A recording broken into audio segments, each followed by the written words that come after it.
안녕하세요. 은효상 이사입니다. 지난 시간에 성실신고 확인 제도가 시작되고 나서부터 법인세보다 종합소득세가 훨씬 더 많이 걷어들여지고 있다. 그래서 앞으로의 증세 방향은 부가세나 법인세보다 개인 종합소득세 쪽으로 더 포커스를 맞출 것이다. 이렇게 말씀을 드렸었는데요. 그럼 성실신고 확인 제도가 과연 무엇이길래 정부에서 이 성실신고 확인 제도를 계속 강화하고 있는지, 오늘은 이 점에 대해서 대화 나눠보도록 하겠습니다. 자, 성실신고 확인 제도란 업종별로 전년도 수입금액이 일정 기준 금액을 초과하는 고소득 개인사업자가 종합소득세 신고 시 사업소득금액 신고 내용의 적정성 여부를 누가요? 세무대리인으로 하여금, 그러니까 우리를 기장하고 있는 세무대리인으로 하여금 검증받도록 하는 제도라고 정의하고 있습니다. 업종별로 도소매, 무역업이나 제조업, 학원 서비스업으로 나누어서 그 매출 일정 수준을 넘어가는 순간 성실신고 대상자로 전환이 되는데요. 과거에는 이게 30억, 그리고 15억, 10억 기준으로 해서 평가를 했었습니다. 그런데 이게 현재는 15억, 7억 5천, 5억 기준으로 매출에 10만 원만 넘어가도 성실신고 확인제도 대상자가 됩니다. 그런데 2018년 발표에 의하면 이 기준을 10억, 5억, 3억 5천까지도 낮출 것이다 라고 세법 개정안에 발표가 들어가 있어요. 그런데 아시겠지만 20년도에 코로나로 인해서 많이 힘들었잖아요. 그래서 아직까지는 확정되지 않고 있지만 이게 확정되는 순간 많은 혼란이 올 거라고 예상이 됩니다. 그럼 그 매출 기준을 넘어섰을 때, 즉 성실신고 확인제도 대상자가 되었을 때는 기존하고 뭐가 좀 달라지는 걸까요? 체크사항이 몇 가지가 늘어납니다. 주요 사업 현황과 관련돼서 기본사항을 체크하는데요. 사업장의 실제 종업원 수, 건물 면적, 임차 보증금, 차량 숫자 등에 대한 것들을 추가적으로 보고하게 되어 있습니다.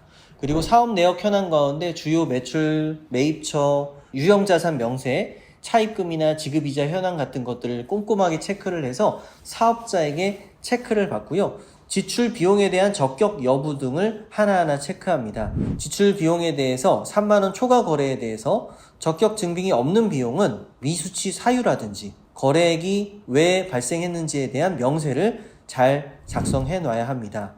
실제로 성실신고 확인제도에 대한 특이사항 기술서라든가 성실신고 확인제도 결과, 그 사업자 확인사항들을 보시게 되면 상당히 디테일하게 확인받는다는 것을 보실 수가 있게 돼요. 인건비. 보통 우리가 개인 사업자들의 경우에 비용을 늘리기 위해서 소득세 절감을 하기 위해서 실제 일은 하진 않았지만 일을 한 것처럼 해서 가공인건비들을 많이 넣습니다. 일부 가족들을 동원해서라도 인건비를 좀 포함시켜서 회사의 경비를 만드는 경우들이 아직도 많이 있는데요. 그런 케이스의 경우에 과연 특수관계자가 실제 근무를 하였는지 여부까지도 확인합니다. 매달 실제 급여가 실제로 지급이 되고 있는지, 통장 내역과 일치한지, 이런 내역들을 하나하나 꼼꼼하게 보기 때문에 기존의 개인 사업자로 편하게 활동하시다가 영업하시다가 이 성실신고 확인제도 대상이 되는 순간 많은 게 좀 어려워진다라는 말씀들을 많이 하십니다. 실제로요, 2017년과 18년도에 이게 변화가 되면서요, 매출은 1억밖에 달라지지 않았는데 소득세가 5천만 원 이상 늘어난 회사가 있었습니다. 왜 그럴까요? 기존에는 인정받았었던 여러 가지 경비들이 이제는 인정받을 수 없는 것들이 되다 보니까 성실신고 확인제도 대상이 되는 순간 소득세가 급증하게 된 겁니다. 자, 그러면 이 성실신고 대상자를 피하기 위해서는 어떻게 해야 할까요? 대략 한 4가지 정도의 방법을 생각해 볼 수 있을 것 같습니다. 첫 번째는 업태와 업종이 구분이 가능하다면 매출 자체를 사업자로 나눠볼 수 있겠죠. 또는 공동사업자를 통해서 그 당해년도의 매출을 좀 분산시켜 볼 수도 있을 겁니다. 그리고 제조업종과 도소매업종, 기타 여러 가지 업종들이 좀 섞여 있다고 한다면 아까 얘기했던 것처럼 도소매 비중과 제조업의 비중을 좀 달리 적용해서 비율을 맞춰보면 꼭 7억 5천이 아니라 그 이상 되는 매출이라 하더라도 성실신고 대상 금액은 피할 수 있는 여지가 생길 수도 있습니다. 그리고 저희가 가장 추천해드리는 방법은 법인 전환하는 방법인데요. 물론 상황에 따라 법인 전환하는 게 불리한 사업체도 있을 수 있을 겁니다.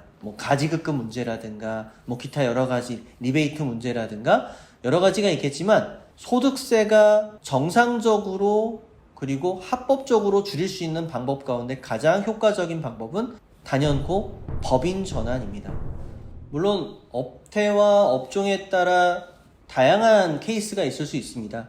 그래서 그 모든 상황들을 다 공식처럼 대입할 수는 없지만 각자의 상황에 맞게 어떤 게 최선인지에 대해서 판단할 수 있도록 컨설팅을 통해서 상담을 통해서 결정을 하실 수 있겠습니다. 그런 부분에서 도움이 필요하시다면 문의 남겨주신다면 성실하게 적극적으로 상담해 드리도록 하겠습니다.